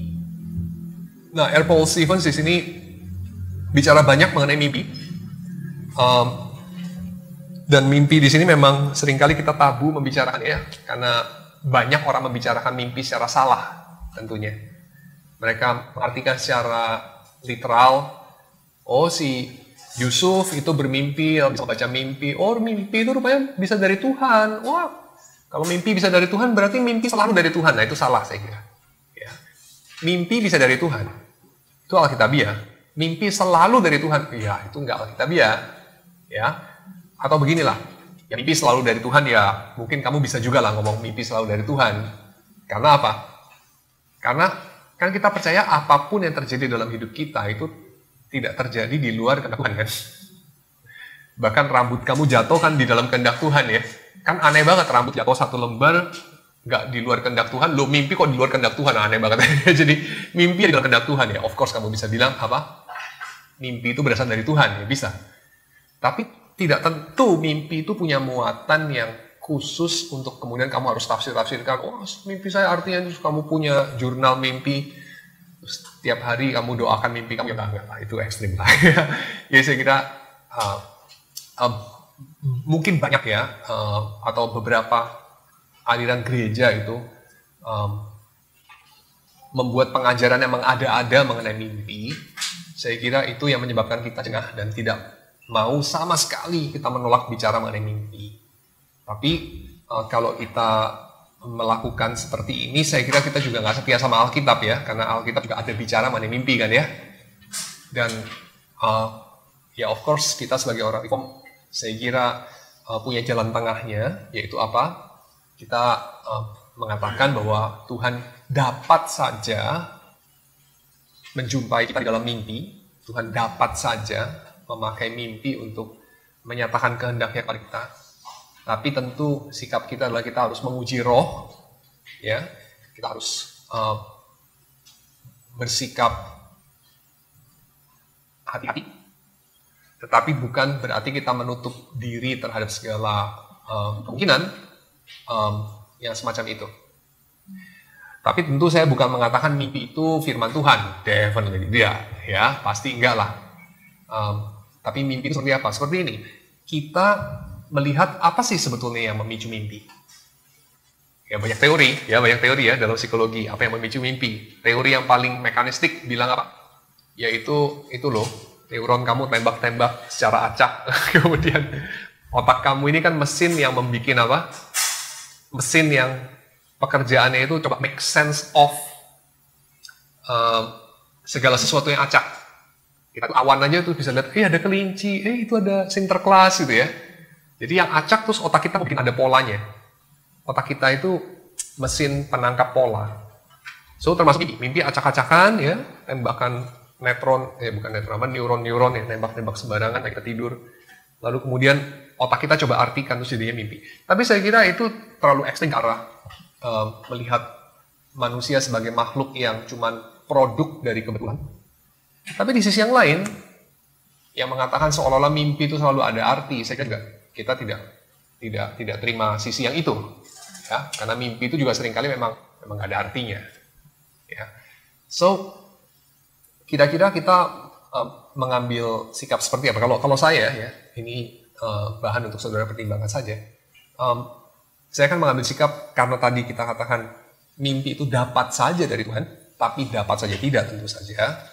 Dan kalau itu dari Tuhan, tentu itu bukan Alkitab, ya. Tapi sama seperti, ya, saudara ngobrol sama orang juga dapat saja itu dipakai Tuhan untuk menyatakan kehendak Dia, dapat saja ya. Tapi bukan berarti orang itu ngomong firman Tuhan kan, nggak seperti itu ya. Jadi mimpi itu apa? Kita harus paham. Nah, mimpi itu ini salah satu teori yang saya kira cukup membantu untuk memahami. Mimpi itu adalah salah satu cara otak kita untuk make sense of apa yang terjadi di sepanjang kesadaran kita pada hari itu. Ya, pada hari itu atau pada hari-hari itu. Jadi otak kita ini kan bekerja satu sisi secara sangat linier, sangat sadar, sangat logis. Tapi itu kan tidak keseluruhannya. Ya, jadi otak kita ini juga ada operasi-operasi yang tidak linear, tidak logis, yang lebih imajinatif, yang lebih loncat-loncat, ya, lebih tidak kita sadari lah. Nah, operation yang lebih kita tidak sadari ini, salah satunya kemudian berbatasan dengan operation yang lebih kita sadari di dalam mimpi.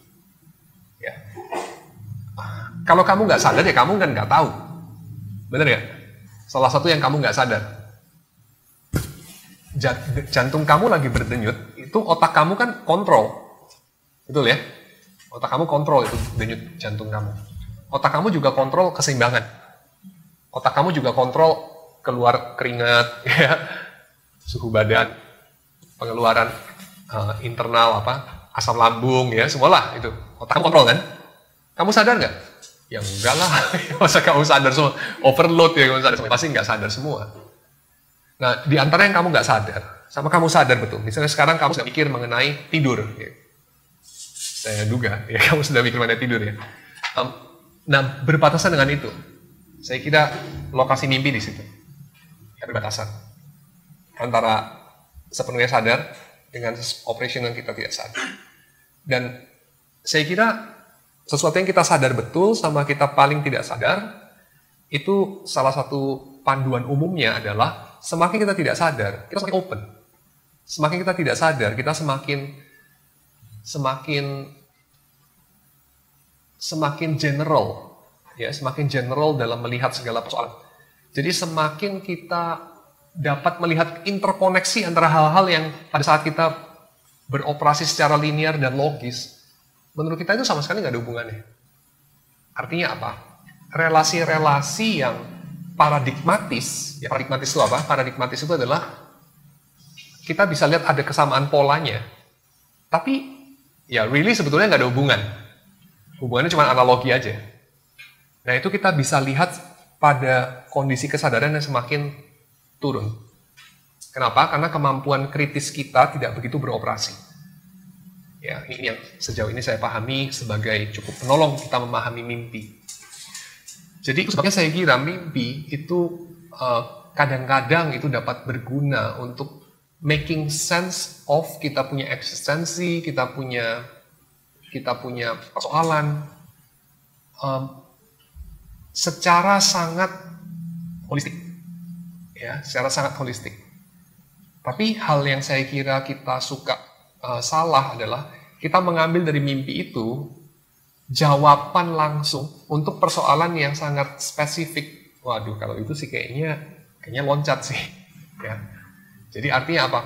Karena ini tatarannya non-linear, terus kita pakai untuk kayak cari contekan untuk persoalan yang linear. Nah, itu kayaknya nggak banget nih. Ya, yang non-linear ya non-linear aja.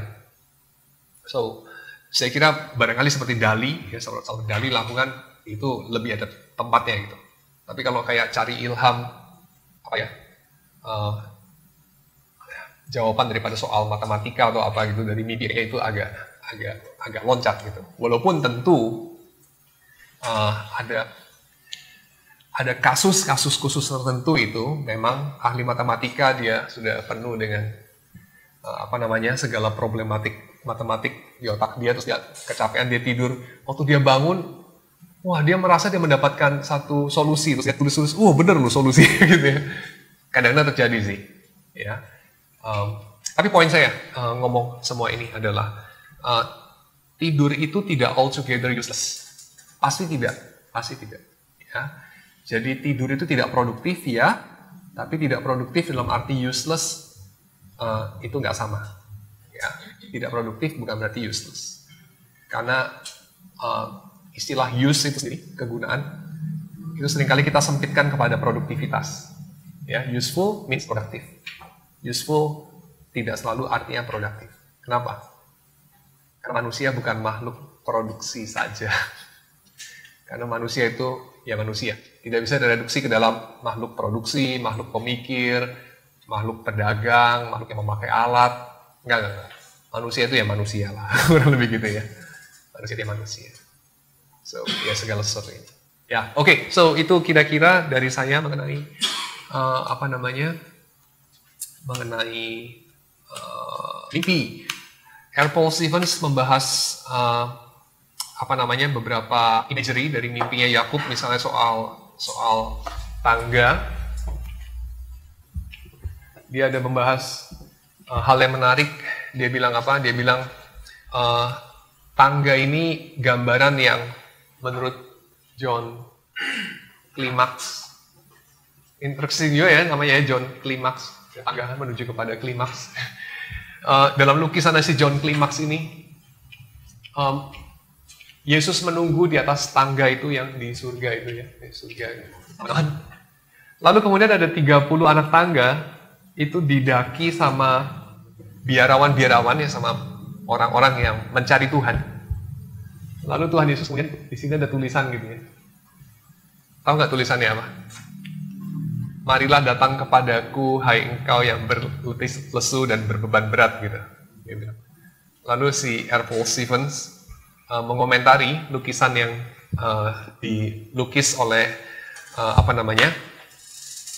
oleh pelukis berdasarkan teologi abad pertengahan itu, di komentar sama dia, ya itu kebalik lah ya, maksudnya kayak salah banget lah lukisan itu. Kamu tahu nggak salahnya di mana? Yesus menyambut di atas sini, lalu orang itu mendaki tangga kesempurnaan ini. Waktu mendaki tangga ini pakai kekuatan siapa? Ya kekuatan sendiri lah ya. Terus kalau syukur-syukur lu nyampe atas, diterima sama Yesus. Persis memang orang medieval lihatnya begitu gitu. Kamu usahakan keselamatanmu, lalu kemudian kalau berhasil ya Yesus menerima kamu gitu. Loh. Terus siapa yang bisa berhasil? Tidak bisa berhasil gitu ya. Ya orang-orang hebat-hebat itulah, Santo dan Santa itulah bisa berhasil. Kita nggak bisa berhasil. Nyampe atas aja nggak mampu lah kita. Tapi kata R. Paul Stevens, ya di situ kalau kita mau konsisten dengan ceritanya Yakub ya, malaikat-malaikatnya turun naik tangga loh gitu ya. Jadi maksudnya apa? Tuhan itu mengirimkan bantuan ke bumi gitu, bukan kita ditungguin di sorga kapan lo nyampe atas, enggak. Ya. Lalu terakhir dia pakai satu kutipan dari Simon Weil. Simon Weil ini seorang filsuf Kristen yang satu angkatan di sekolah filsafat ya dengan dua orang yang sangat terkenal sebagai tokoh daripada eksistensialisme di Perancis ya. Jadi Simon Weil itu kawan sekolah daripada Jean-Paul Sartre dan kawan sekolah daripada Simone de Beauvoir. Lalu dalam ujian nasional itu Jean-Paul Sartre yang terkenal banget lah ya, itu tokoh eksistensialisme, skor dari ujian nasional masih kalah sama Simon Weil ya, yang sakit-sakitan, kena TBC kalau salah dia itu. Ya sakit-sakitan, badannya lemah sekali perempuan ini. Nah, Simon Weil mengatakan begini, manusia itu tidak berjalan vertikal gitu. We cannot take a single step toward God. We do not walk vertically. We can only turn our eyes toward Him. We do not have to search for Him. We only have to change the direction in which we are looking. It is for Him to search for us. Saya kira itu beautiful sekali ya kata-katanya Simon Weil. Jadi dia bilang, kita tuh nggak bisa untuk berjalan selangkah pun menghampiri Tuhan. Kenapa? Tuhan tuh di atas, kita di bumi. Kita itu manusia tidak berjalan vertikal. Kita hanya dapat mengarahkan mata kita kepada Dia. Bahkan kita tidak harus mencari Dia. Kita hanya harus mengubah arah pandangan kita. Adalah tugas Tuhan untuk menemukan kita. Yaitu reartikulasi daripada kata-kata yang kita temui dalam Alkitab. Bukan engkau yang memilih aku, tapi aku yang memilih engkau.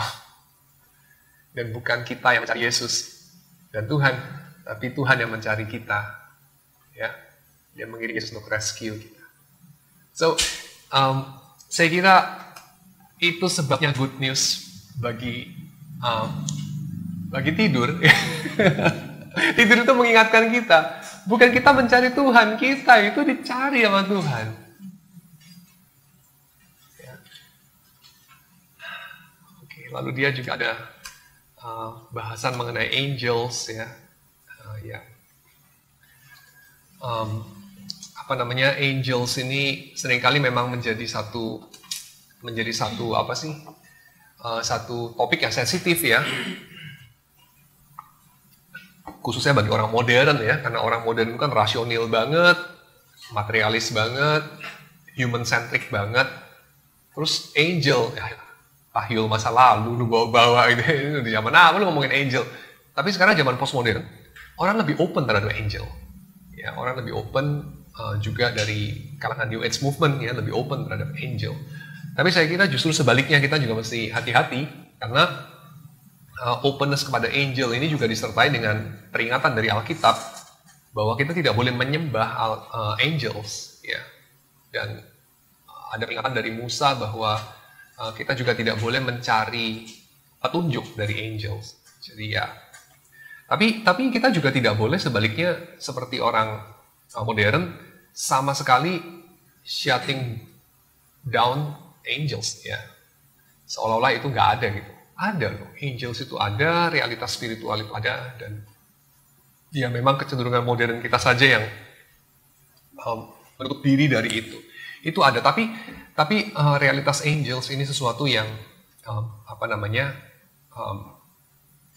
dalam rangka melakukan kehendak Tuhan, bukan dalam rangka kita bisa manipulasi, kita bisa tapping power dari angels, enggak. Tapi sepenuhnya itu inisiatif dari Tuhan, dan Tuhan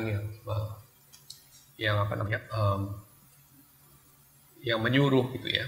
So ini bukan sesuatu yang kita harus cari-cari gitu. So kita diperingatkan untuk tidak melakukan bereksperimen atau mencari-cari angels itu. Tapi itu bagian yang memang ada di dalam Alkitab.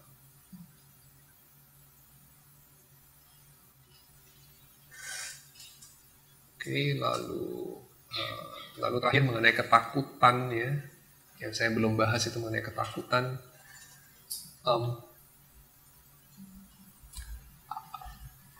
Tuhan dan ketakutannya memang ada hubungan ya, karena to begin with memang Tuhan itu harusnya menakutkan. Dan Tuhan ketika berjumpa dengan manusia, seringkali manusia itu dalam kondisi takut. Dan Yakub di situ dalam kondisi takut. Waktu dia bangun, dia takjub dan dia mengatakan apa? Sungguh mengerikan, tempat ini Tuhan ada di sini, ya, dan seterusnya. Tetapi secara konsisten ya, tiap kali Tuhan bertemu dengan orang dan orang itu takut, dia ngomong satu hal. Dia selalu ngomong, jangan takut. Dia bukan ngomong jangan tidur gitu ya, jangan meleng, apa gitu. Tapi dia ngomong jangan takut. Gitu. Kenapa ya? Artinya ya Tuhan nggak kepengen manusia dalam keadaan takut. Berjumpa dengan Tuhan sehingga memang menakutkan. Wajar sekali ya, kamu ngelihat petir aja juga takut kok. High power itu menakutkan. Ya, high power menakutkan. Sesuatu yang bisa membunuh kamu itu menakutkan. Sesuatu yang bisa mencelakai kamu itu bikin kamu takut. Pasti. Ya. Dan yang bisa mencelakai kamu itu membangkitkan rasa respect juga. Bener ya? Kamu ada respect gak sama bayi? Kamu gak respect sama bayi loh. Kamu cinta sama bayi, tapi kamu gak respect sama bayi. Loh, bayi itu gak bisa bunuh kamu. Bayi gak bisa menyakiti kamu. Tapi kamu respect sama listrik. Kamu respect sama polisi soalnya dia pegang pistol. Itu kamu respect sama penjahat ya kan? Karena dia bisa bunuh kamu gitu, bisa mencelakai. Respect itu ada kaitan dengan power. Jadi ada power, ada respect. Tuhan itu all powerful. Kalau orang tidak respect sama Tuhan, dia bodoh. Sama kayak anak kecil yang gak respect sama apa misalnya. Asam sulfat pekat gitu ya. Dia gak tahu dia mainan sama apa, main-main dia ya. Asam sulfat dikocok-kocok gitu. Dia gak tahu itu apa gitu. Kalau sampai pecah, mati dia. Dia gak tahu. Anak kecil pegang-pegang listrik tinggi juga gak tahu ya, main-main. Terus kamu bisa bayangkan ya, bayi pegang kabel listrik, ada isolasinya sih pasti gitu ya. Tapi terus kamu bisa bayangkan kayak di film gitu ya. Dari situ keluar listrik, percikan ionisasi gitu kan. Terus dia pegang, terus dia tahu-tahu, hehehe gitu ya. Dia nggak tahu kalau kesamber mati dia, dia nggak tahu. Itu sikap apa? Berani? Bukan berani, itu stupid. Ya, stupid. Kayak orang ngerokok sambil di pom bensin lagi ngisi bensin sambil ngerokok gitu ya. Itu nggak berani lah, itu stupid. Kalau kita tidak respect sama Tuhan, kita casual sama Tuhan, dan beberapa orang pakai istilah kita tidak takut sama Tuhan, ya kita stupid, simply stupid. Tapi Tuhan yang menghampiri kita adalah Tuhan yang selalu cukup konsisten ya, mengatakan apa? Jangan takut. Kenapa ya? Karena dia itu mengetahui hidup manusia itu banyak ketakutan. Ya, banyak ketakutan. Ya, kita takut sama Tuhan diantaranya adalah karena kita bersalah. Adam takut sama Tuhan itu karena dia bersalah. Ya. Abraham dalam kondisi takut bukan karena dia bersalah sih, tapi karena dia tidak punya masa depan. Ya. Dia nggak punya anak, dia di negeri yang bukan rumah dia, bahasanya dia juga nggak bicara bahasa itu kayaknya. Ya, bukan bahasa ibu dia gitu di tempat itu. Dan dia juga nggak punya keluarga di situ. Ya, maka Abraham takutlah akan masa depan dia. Tapi Tuhan ketika berjumpa dengan Abraham itu dia mengatakan jangan takut. Gitu. Ya. So Yakub juga sama. Dia berjumpa dengan Tuhan yang mengatakan jangan takut dan dia kasih alasan kenapa jangan takut karena Tuhan menyediakan. Ya, the Lord will provide. Itu alasan Yakub tidak takut. Dan Yakub itu menerima sesuatu yang Abraham terima dan Ishak terima, yaitu perjanjian bahwa Tuhan akan meneguhkan dia. Ya, dan ini dikaitkan dengan apa? Dikaitkan dengan tidur. Ya, dikaitkan dengan tidur. Jadi akhir kata ya, tidur itu sesuatu yang punya arti seremonial, ya, merayakan relasi kita sama Tuhan. Seperti juga makan. Jadi bukan cuma makan ya, kita kan kalau teologi makan itu kan sangat akrab ya, perjamuan kudus dan segala macam ya. Tapi tidur itu salah satu yang juga ada posisi itu ya, ada fungsi itu juga. Waktu tidur itu waktu paling menakutkan buat Qin Shi Huang. Karena dia percaya hanya kepada dirinya sendiri saja. Qin Shi Huang yang membangun tembok besar. Manusia hebat itu ya. Manusia hebat, mulia sekali lah boleh dikatakan ya. Katanya membaca 60 kg dokumen setiap hari katanya. Karena dia mau make sure betul-betul dia kuasai negara itu. Pekerja keras itu, kalau finish sejati itu. Tapi saya kira waktu paling menderita dia adalah waktu dia tidur. Kenapa? Vulnerable. Maka dia nggak pernah kasih tahu dia tidur di kamar nomor berapa tiap malam gitu. Karena dia pasti curiga malam itu dia ditusuk sama orang itu dimatiin. Ya, tidur itu vulnerable. Yes. Kita vulnerable sekali waktu kita tidur. Tidak bisa dibunuh. Tapi Tuhan memberikan itu. Ya. untuk mengingatkan kita setiap hari. Dan mengatakan ini saya jadi ingat pembukaan daripada bab 4 ini ya. R. Paul Stevens kasih satu doa yang dia ambil dari doa abad ke-12 yang dikutip juga sama penulis lagu Enter Sandman dari grup musik Metallica. Saya bacain aja ya. Jadi kalau kamu dengerin Metallica, Enter Sandman ada ini, dan itu diambil dari doa orang medieval di abad 12. Now I lay me down to sleep, I pray thee Lord, my soul to keep. If I should die before I wake, I pray thee Lord, my soul to take. Sekarang aku mau tidur, aku berdoa Tuhan, jagalah jiwaku. Jika aku mati sebelum aku bangun, aku minta Tuhan, ambillah jiwaku. Oh ya, jadi memang begini, tidur ini dipakai dengan berbagai cara sih di dalam Alkitab ya. Jadi ada gambaran mengenai misalnya Paulus mengatakan, hai bangunlah hai engkau yang tidur.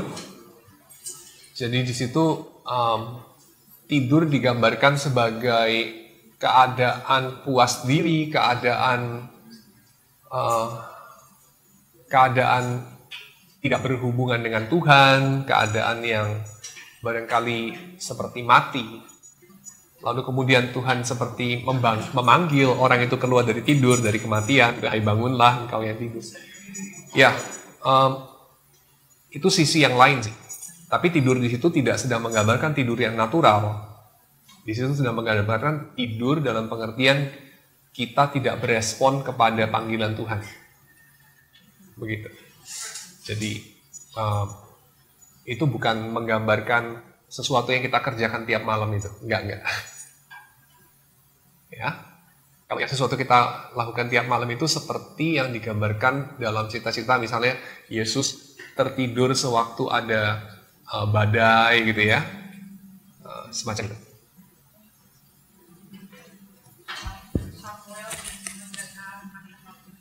Ya, Samuel, exactly. Gitu. Narasi yang semacam itu yang lebih selaras dengan yang malam ini kita bahas. Tapi yang tadi diangkat itu mungkin lebih selaras dengan, ya misalnya kayak Yunus itu tertidur di buritan kapal yang bagian paling bawah ya, dan seterusnya semacam. Oke, kita masuk dalam doa ya. Kami bersyukur ya Tuhan untuk penyertaan-Mu pada malam hari ini. Engkau telah menyertai kami sepanjang PA ini, kiranya Tuhan yang terus menyertai kami sepanjang malam dan sepanjang kehidupan kami, sehingga kami boleh bersyukur kepada Tuhan, sehingga kami boleh melakukan apa yang Tuhan inginkan dan kami boleh bersekutu dengan Tuhan. Dalam nama Yesus kami berdoa. Amin.